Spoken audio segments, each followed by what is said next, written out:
नमस्कार दोस्तों। आशा रखता हूं कि आप सब बहुत अच्छे होंगे। Myself Bhavin Shah from Sahas institute of commerce, your own personalise high tech digital classes. दोस्तों, अकाउंट सब्जेक्ट के अंदर इस वक्त हम लोग इंपॉर्टेंट थियोरीज समझ रहे हैं और आज के सेशन के अंदर हम लोग बहुत ही इंपॉर्टेंट टॉपिक डिस्कस करने वाले हैं। तो आप आज के इस सेशन को बहुत ही ध्यान से देखना। तो आज के सेशन में हम डिस्कस करने वाले हैं मीनिंग या तो फिर डेफिनेशन ऑफ अकाउंटिंग। सबसे पहले ये डिस्कस करेंगे और उसके अंदर बाद उसके अंदर आने वाले इंपॉर्टेंट पॉइंट्स। तो यहां पे बहुत ही ध्यान से समझोगे आप लोग। यहां पे दो डेफिनेशन दी है, पर इसमें से ये जो पहली डेफिनेशन है ना, वो मोस्ट इंपॉर्टेंट है। हालांकि दोनों डेफिनेशन समझनी है, बट पहली दोनों में से पहली वाली डेफिनेशन मोस्ट इंपॉर्टेंट है। अब ये डेफिनेशन किसने दी है? किसकी? अकाउंटिंग की। कि व्हाट इज अकाउंटिंग, ये हमारी डेफिनेशन का मेन टाइटल है। तो अकॉर्डिंग टू AICPA, अब देखो ये AICPA ना, इसका फुल फॉर्म भी आपको एग्जाम में आ सकता है। व्हाट इज AICPA या फिर AICPA स्टैंड्स फॉर ब्लैंक। तो AICPA का फुल फॉर्म होता है American institute of certified public accountant. Sir अब ये क्या है?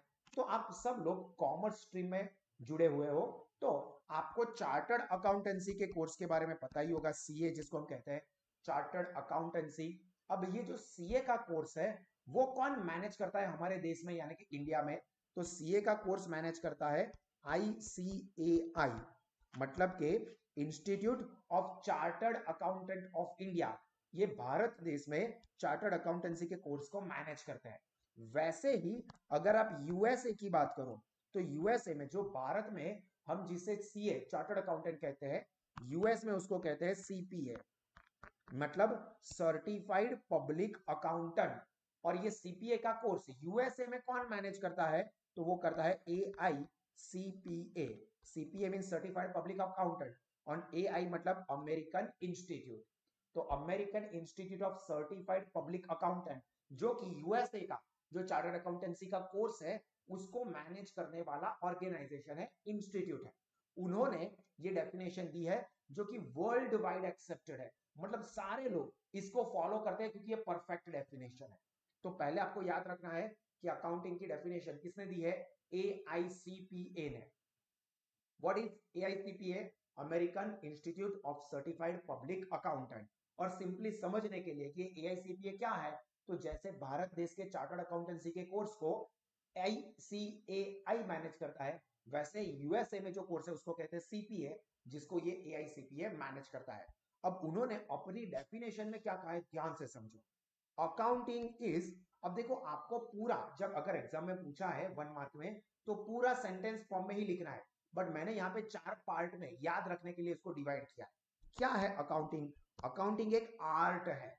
आर्ट किस चीज की? Recording, classifying and summarising. मतलब के जैसे जैसे इंफॉर्मेशन आएगी हम उसको रिकॉर्ड करते जाएंगे, उस इंफॉर्मेशन को क्लासिफाई करते जाएंगे और उस इंफॉर्मेशन को फिर समराइज करेंगे। अब वो इंफॉर्मेशन को किस तरह से प्रेजेंट करना है? तो in a significant manner. Significant manner मतलब अच्छे से, प्रॉपरली।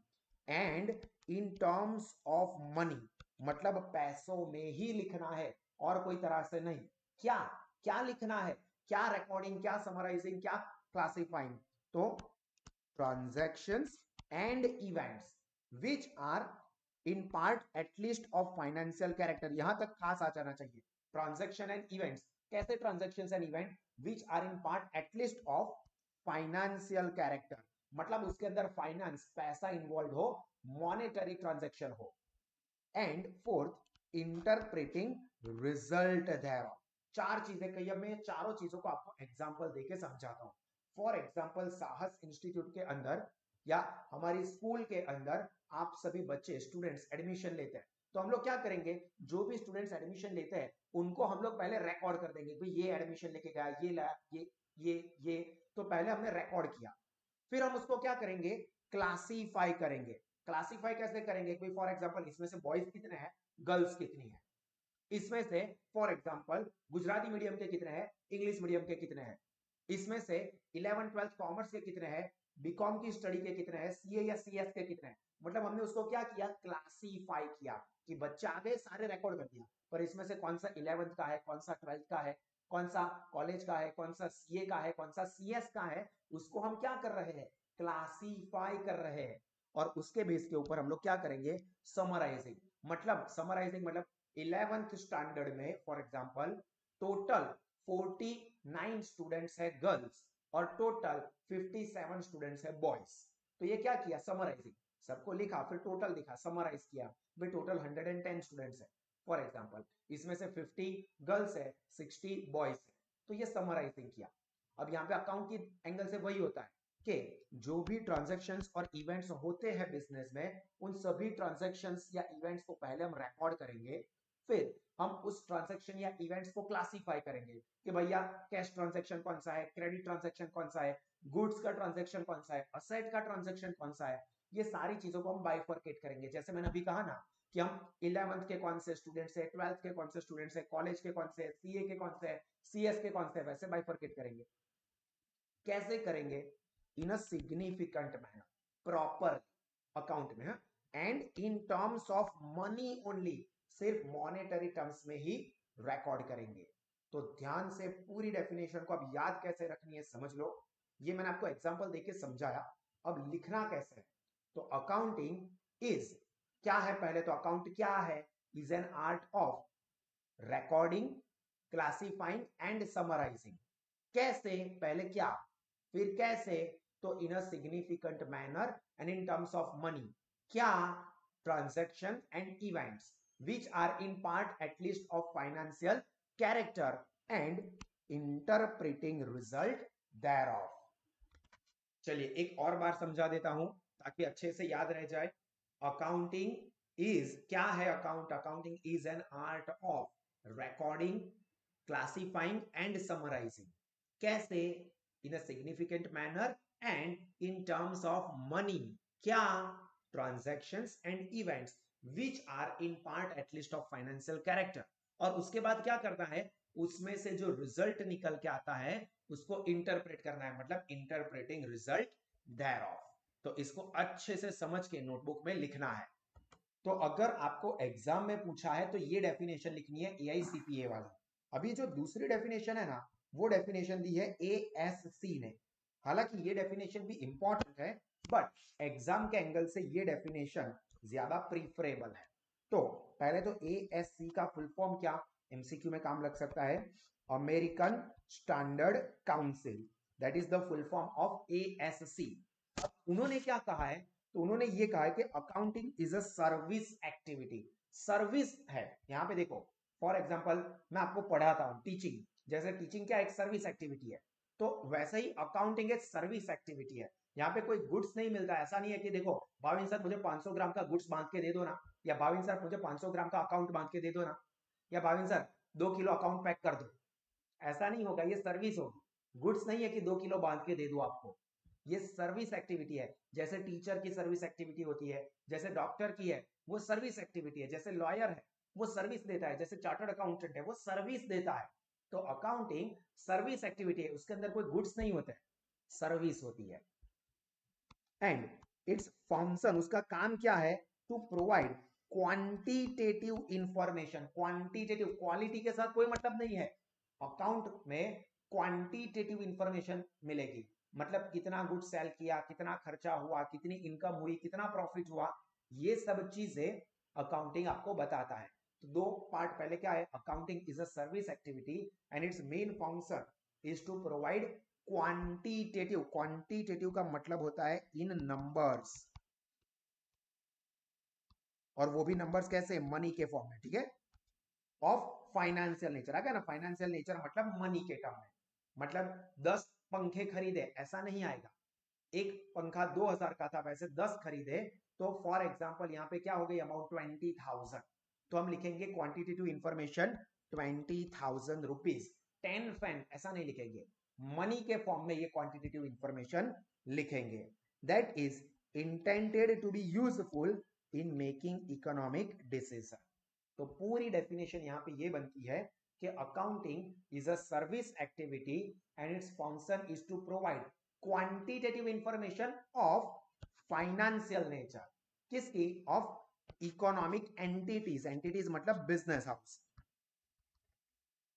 बिजनेस यूनिट जो है उनकी फाइनेंशियल नेचर की क्वांटिटेटिव इंफॉर्मेशन देते हैं, जिसका की इस्तेमाल होता है इकोनॉमिक डिसीजन लेने में। मतलब कोई इंपॉर्टेंट डिसीजन लेना है तो उसके लिए ये अकाउंटिंग इंफॉर्मेशन का इस्तेमाल होता है। तो फिर से एक बार ये एएसडी की डेफिनेशन सुन लो। According to American standard council, accounting is a service activity and its function is to provide quantitative services कैसी? of financial nature of business या economic entities, that is जिसका इस्तेमाल क्या होता है? that is intended to be useful in making economic decision। बोलो clear हुआ? चलिए अब हम लोग बात करेंगे अकाउंटिंग की कैरेक्टरिस्टिक्स के बारे में। अब यहां पे फीचर्स कह सकते हैं हम लोग या कैरेक्टरिस्टिक्स कह सकते हैं। तो अकाउंट के कैरेक्टरिस्टिक्स क्या है? तो पहला तो फाइनेंशियल कैरेक्टर, मतलब कि अकाउंट के अंदर जो भी ट्रांजैक्शंस रिकॉर्ड होंगे या जो भी इवेंट्स रिकॉर्ड होंगे वो सब कैसे होंगे? That must be measurable in monetary value. Monetary value का मतलब पैसों में मेजर हो सके, वैसे ही ट्रांजैक्शन अकाउंट्स में रिकॉर्ड होते हैं। ये सब सिर्फ जानकारी के लिए, ठीक है? आपको यहां पे मैं इस तरह से क्वेश्चन नहीं पूछूंगा कि explain the characteristics of accounting. ये आपको कहीं पे भी नहीं आएगा, कोई स्कूल, कोई क्लास, कोई कॉलेज, कोई यूनिवर्सिटी, कोई इंस्टीट्यूट, इस तरह से क्वेश्चन नहीं आने वाला है। आपको सिर्फ इसके फीचर्स याद रखने हैं अगर ऑब्जेक्टिव फॉर्म में पूछा है तो यहां पे क्या कहा है कि transaction and events recorded in the accounting must be measurable in monetary value. For example goods of rupees 1500 is purchase. तो देखो रुपीज 1500 मैंने हाईलाइट किया हुआ है, ये 1500 रुपए है तो रिकॉर्ड होगा। सैलरी ऑफ रुपीज 25,000 पेड, तो रुपीज 25,000 मॉनेटरी वैल्यू है, रिकॉर्ड होगी। Paid fees of rupees 5,000 for education to Sahas institute, तो ये रुपीज 5,000 की फीस मॉनेटरी वैल्यू है, तो इसको अकाउंट में रिकॉर्ड किया जाता है। मतलब वो ट्रांजैक्शंस रिकॉर्ड होंगे जो मनी में मेजर हो, वैसे रिकॉर्ड होंगे। परचेज 10 चेयर, तो 10 नहीं लिखा जाएगा क्योंकि ये 10 चेयर की बात है। मॉनेटरी वैल्यू क्या उसकी वो बताओ, रिकॉर्ड वही होगा। दूसरा जो आगे भी समझा चुका हूं कि money as a medium of exchange, मतलब मैंने चेयर खरीदी है तो उसके बदले में मैं यहां पे फॉर एग्जांपल मेरी बाइक दूंगा, ऐसा नहीं होगा। चेयर खरीदूंगा उसके बदले में मनी ही पे करूंगा, और अगर मैं मेरी बाइक बेचता हूं तो उसके बदले में मनी ही रिसीव करूंगा। मतलब कि कोई भी ट्रांजैक्शन हो उसके बीच में मीडियम ऑफ एक्सचेंज क्या होगा? Money. Money should be exchange. चाहे मैंने चेयर खरीदी तो बदले में पैसे दूंगा, मैंने मेरी पुरानी बाइक बेची तो बदले में पैसे लूंगा। मतलब कि मनी शुड बी एक्सचेंज्ड। समझ में आया? अगर ऐसा है कि मैंने चेयर खरीदी या सोफा सेट लिया और बदले में मैंने मेरी बाइक दी, तो ये बार्टर सिस्टम हो गई, अकाउंट में रिकॉर्ड नहीं होगा। Then third, classification of transactions. जितने भी ट्रांजैक्शंस होते हैं उसको क्लासिफाई किया जाता है। जैसे मैंने अभी स्टार्टिंग में ही कहा ना कि जितने भी स्टूडेंट्स हमारे इंस्टीट्यूट में ज्वाइन करते हैं तो उसको मैं क्लासिफाई करता हूँ कि ये 11th का है, 12th का है, FY का है, SY का है, TY का है, CA का है, CS का है, तो ये क्लासिफिकेशन हुआ। वैसे ही यहां पे जो ट्रांजैक्शन है उसको क्लासिफाई किया जाता है। अब जो ट्रांजैक्शन है उसको मेनली 3 कैटेगरीज में क्लासिफाई किया जाता है, जिसमें पहला होता है कैश ट्रांजैक्शन। अब कैश ट्रांजैक्शन मतलब क्या? तो वैसे transaction in which cash means money is exchange instantly, और भी क्या अभी तुरंत आपने पैसे दे दिए। मतलब फॉर एग्जांपल आप ग्रोसरी स्टोर पे गए, अब ग्रोसरी स्टोर पे जाके फॉर एग्जांपल आपने 1 kg वीट खरीदे और तुरंत तुरंत उसके फॉर एग्जांपल 30 रुपीज बनते थे, वो आपने तुरंत पे कर दिए, तो ये हो गया cash transaction. Why? Because money is exchange instantly. But for example आपकी मम्मी ग्रोसरी स्टोर पे गई, उन्होंने पूरे महीने का राशन खरीदा, ग्रोसरी खरीदी, 1,500 रुपए की हुई, और मम्मी ने ऐसा बोला खाते में लिख देना, बाद में ना टप्पू के पापा आके पैसे देके जाएंगे। तो यहाँ पे दया भाभी मतलब मम्मी वो गुड्स खरीद के लेके गई और पैसे क्या बोला, बाद में टप्पू के पापा देंगे, बाद में देंगे, फ्यूचर में देंगे। मतलब पैसे अभी के अभी एक्सचेंज नहीं हुए हैं, फ्यूचर में होंगे।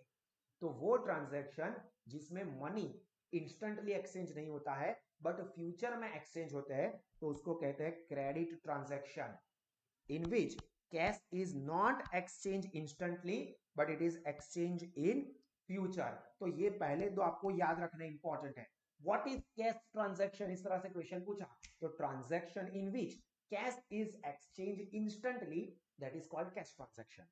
And what is credit transaction, तो transaction in which cash is not exchanged instantly but it will be exchanged in some future date, then it is called credit transaction।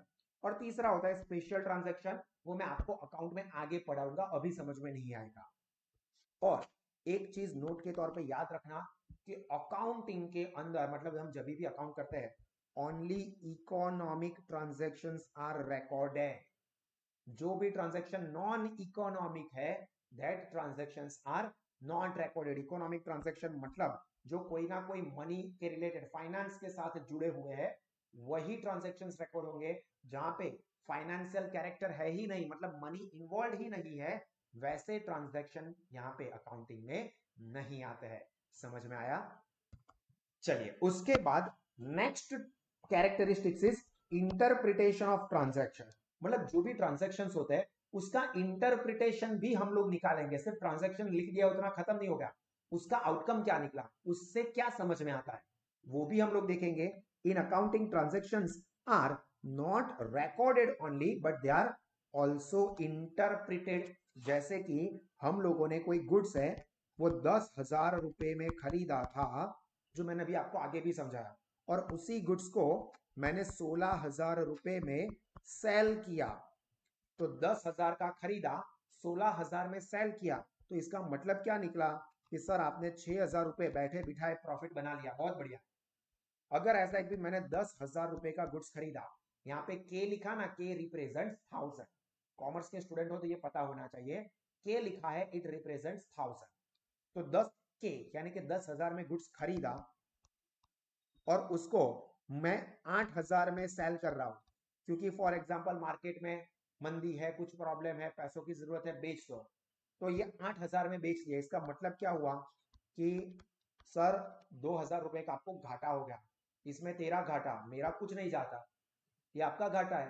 तो ये आपने इंटरप्रिटेशन किया कि 10,000 की चीज 8,000 में बेची और 2,000 का क्या हो गया, घाटा हो गया। तो ये इंटरप्रिटेशन भी जरूरी है। आपने फॉर एग्जांपल सास इंस्टीट्यूट के साथ आप पढ़ाई कर रहे हो, तो पढ़ाई कर रहे हो, यहाँ पे सिर्फ लेक्चर्स चल रहे हैं, पढ़ाई हो रही है, ऐसा नहीं, उसका इंटरप्रिटेशन भी दिखाओगे कि हमारा नॉलेज बढ़ रहा है, हमारा इंटरेस्ट बढ़ रहा है, हमारा रिजल्ट बढ़ रहा है। तो ये इंटरप्रिटेशन कि हम लोग पढ़ाई कर रहे हैं तो पढ़ाई में मजा आ रहा है, पढ़ाई में नॉलेज मिल रहा है, पढ़ाई से हमारा रिजल्ट बढ़ रहा है। तो ये इंटरप्रिटेशन, आप कुछ ना कुछ तो इंटरप्रेट करोगे ना कि यहाँ पे हम पढ़ रहे हैं तो कैसा लग रहा है, तो लेक्चर्स ऐसे है, वैसे है, वैसा है, ये पढ़ाया वो पढ़ाया, उसके साथ इंटरप्रिटेशन, मजा आया क्या, क्या यार कहाँ फंस गया, मुझे तो समझ में ही नहीं आता है, ऐसा भी लग सकता है। तो अच्छा या बुरा, इंटरप्रिटेशन जरूर होगा। नेक्स्ट, क्वांटिटेटिव इंफॉर्मेशन रिकॉर्ड होगी। क्वांटिटेटिव रिकॉर्ड्स क्वांटिटेटिव इंफॉर्मेशन, और वो भी कैसे, which can be measured in terms of money only, पैसों में मेजर हो सके ऐसी ही इंफॉर्मेशन को हम लोग अकाउंटिंग में रिकॉर्ड करेंगे। It means it does not record qualitative information. देखो क्वालिटेटिव इंफॉर्मेशन है ना, वो रिकॉर्ड नहीं होगी, सिर्फ और सिर्फ क्वांटिटेटिव इंफॉर्मेशन रिकॉर्ड होती है। जैसे कि फॉर एग्जांपल भाविन सर इतने स्टूडेंट्स को पढ़ा रहे, इतनी फीस ले रहे, तो ये फीस इतने रुपए, ये मॉनेटरी है, पैसों में मेजर कर सकते हैं, तो उसको हम लोग लिखेंगे, लिख सकते हैं। बट भाविन सर कैसे पढ़ाते हैं, अच्छा पढ़ाते हैं या बुरा पढ़ाते हैं, एनर्जी से जोश से पढ़ाते हैं या ऐसे मांदले की तरह पढ़ाते हैं, नॉलेज जबरदस्त शेयर करते हैं या पता नहीं सिर्फ जो लिखा है ना वो पढ़ते जा रहे हैं, तो अच्छा पढ़ाते हैं या बुरा पढ़ाते हैं या बहुत जबरदस्त पढ़ाते हैं, वो आप महसूस कर सकते हो कि यार हम लोग पढ़ रहे हैं ना, मजा आ रहा है, बहुत जबरदस्त पढ़ा रहे हैं।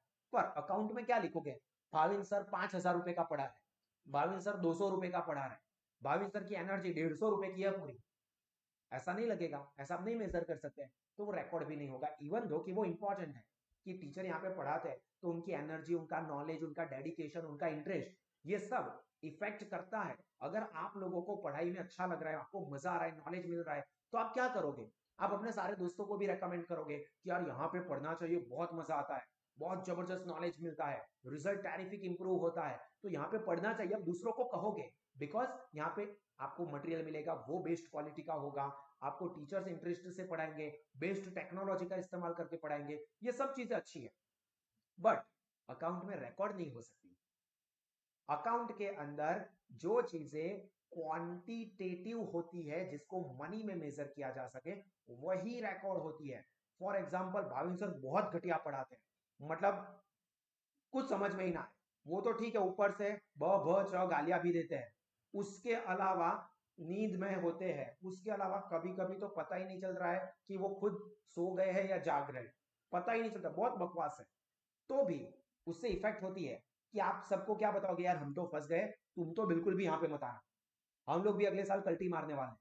तो ये चीज बिजनेस को नेगेटिव इफेक्ट करती है। बट इसको भी हम लोग पैसों में मेजर नहीं कर सकते कि भाविन सर कितना घटिया पढ़ाते हैं, तो भाविन सर 300 रुपए का घटिया पढ़ाते हैं, मेजर नहीं कर सकते, तो वो रिकॉर्ड नहीं होगा। ये चीज ध्यान रखनी है कि अकाउंट के अंदर सिर्फ और सिर्फ वही चीजें, वही ट्रांजेक्शन रिकॉर्ड होंगे जिसको कि हम लोग मनी में मेजर कर सके। उसके बाद है इकोनॉमिक डिसीजन। इकोनॉमिक डिसीजन मतलब फाइनेंस के साथ जुड़ा हुआ, मनी के साथ जुड़े हुए कुछ इंपॉर्टेंट डिसीजन हमारे। तो अकाउंटिंग से ये इंपॉर्टेंट डिसीजंस लिए जाते हैं, अकाउंटिंग को देख के आप इंपॉर्टेंट डिसीजन लोगे। फॉर एग्जांपल मैं आपको बताता हूं कि ये एक साहस इंडस्ट्री है और दूसरी एक रिलायंस इंडस्ट्री है, ठीक है। अभी आपको फॉर एग्जांपल आप एक कस्टमर, आप ये मान लो यू आर अ कस्टमर, आपको साहस इंडस्ट्री सेम क्वालिटी की प्रोडक्ट 15 रुपए में दे रही है, और रिलायंस इंडस्ट्री वही सेम क्वालिटी की प्रोडक्ट आपको 22 रुपीज में दे रही है। तो आप ये दोनों चीजें आपको अकाउंटिंग में देखने को मिलती है, 15 और 22 रुपए। तो आप क्या डिसीजन लोगे कि भाई मैं तो बढ़िया क्वालिटी वाली प्रोडक्ट लूंगा और प्राइस भी कम हो, तो मैं 15 रुपए की साहस इंडस्ट्री की प्रोडक्ट लूंगा। तो एज अ कस्टमर आप अकाउंटिंग देखोगे। फॉर एग्जाम्पल आप यहां पे एक इन्वेस्टर बनना चाहते हो, आप शेयर खरीदना चाहते हो कंपनी के। अब रिलायंस इंडस्ट्री जो है उसका growth rate annually for example 12% है, 12% ग्रो कर रही है रिलायंस इंडस्ट्री, और साहस इंडस्ट्री एन्युअली 24% ग्रो कर रही है फॉर एग्जाम्पल। तो आप कौन सी कंपनी के शेयर खरीदना पसंद करोगे? ऑब्वियसली साहस इंडस्ट्री के। क्यों? क्योंकि वो 20% ग्रोथ रेट दे रही है कंसिस्टेंटली। तो ये सारे जो चीजें हैं ना, वो आपको अकाउंटिंग में देखने को मिलते हैं, और अकाउंटिंग की वजह से या उसका इस्तेमाल करके आप अपने इकोनॉमिक डिसीजन लोगे। जैसे कि क्रेडिटर्स, अब ये क्रेडिटर्स क्या होता है, ये सारी चीजें आपको आगे समझ में आएगी, तो उस वक्त आपको मैं क्लियर करूंगा। बट क्रेडिटर्स का मतलब ऐसा होता है जिनके पास से हम गुड्स क्रेडिट पे खरीदते हैं, क्रेडिट पे खरीदते हैं मतलब अभी गुड्स ले लेंगे, पैसे फ्यूचर में देंगे। तो क्रेडिटर देखेगा कि भाई ये गुड्स अभी खरीद के ले तो जाएगा, बट 1 महीने के बाद पैसा वापस करने आ सकता है, या विजय माल्या बन जाएगा, या नीरव मोदी की तरह चपट लगा के गायब हो जाएगा। तो वो देखेंगे अकाउंटिंग हमारे कि क्या ये पैसे वापस दे सके वैसा है। या शेयर होल्डर्स, जिसके लिए मैंने अभी कहा कि भाई आपको साहस इंडस्ट्रीज के शेयर खरीदने चाहिए या नहीं खरीदने चाहिए। या बैंक है, तो बैंक हमको लोन दे या ना दे, ये सब इंपॉर्टेंट डिसीजन वो लोग हमारे जो अकाउंटिंग होते हैं, वो अकाउंटिंग रिकॉर्ड को देख के डिसाइड करता है कि भाई लोन दे या ना दे, शेयर खरीदे या ना खरीदे, गुड्स क्रेडिट पे दे या ना दे, हम गुड्स खरीदे या ना खरीदे। ये सब डिसीजन, ये सब अलग अलग स्टेक होल्डर, स्टेक होल्डर का मतलब होता है अलग अलग इंटरेस्टेड पीपल जो कि बिजनेस के साथ इंटरेस्टेड है। जैसे कि आप हो, सास इंस्टीट्यूट है, तो उसके अंदर इंटरेस्टेड लोग स्टेक होल्डर्स कौन कौन होंगे? सभी ओनर्स, सभी टीचर्स, सभी स्टूडेंट्स, स्टूडेंट्स के पेरेंट्स, क्योंकि सब लोगों का कोई ना कोई तरह से इंटरेस्ट जुड़ा हुआ है। तो स्टेक होल्डर मतलब इंटरेस्टेड पार्टीज। और अभी नेक्स्ट जो फाइनेंशियल मींस हमारी कैरेक्टरिस्टिक्स है अकाउंटिंग की, दैट इज हिस्टोरिकल इंफॉर्मेशन। मतलब अकाउंट के अंदर जो भी चीज रिकॉर्ड होगी ना, वो हिस्टोरिकल, हिस्टोरिकल मतलब पास्ट इंफॉर्मेशन रिकॉर्ड होगी। मतलब गुड्स हमने सेल कर दिए, लिखो। गुड्स हमने खरीद लिए, लिखो। 2 साल के बाद आपका प्रॉफिट क्या होगा, नहीं दिखेगा। ये आपके रिजल्ट की तरह, ऐसा समझो कि रिजल्ट, फॉर एग्जाम्पल आप लोग 10th स्टैंडर्ड की एग्जाम दे चुके हो, तो 10th स्टैंडर्ड का आपका एग्जाम हो गया, आपका पेपर हो गया, रिजल्ट आ गया, और रिजल्ट में लिखा भी आपके 75% है। तो जो हो गया है पास्ट की, उसकी इंफॉर्मेशन बता रहा है। अब आप सीए कर रहे हो फॉर एग्जाम्पल, तो आप सीए में कितने परसेंटेज से करोगे वो बताओ तुम। अरे यार वो नहीं बता सकते, वो तो फ्यूचर का है, हम पास्ट का बताएंगे। तो यहाँ पे अकाउंटिंग में भी ऐसा है कि पास्ट में पिछले साल कितना परचेस हुआ, कितना सेल हुआ, कितनी इनकम हुई, कितना एक्सपेंस हुए, वो सब इंफॉर्मेशन अकाउंट में मिलेगी। अगले साल क्या इनकम होगी, क्या प्रॉफिट होगा, क्या सेल होगा, क्या परचेस करेंगे, वो कोई इंफॉर्मेशन हमें अकाउंटिंग के अंदर नहीं मिलती है। क्लियर? तो यहाँ पे हमारे सातों के सात कैरेक्टरिस्टिक्स खत्म हुए।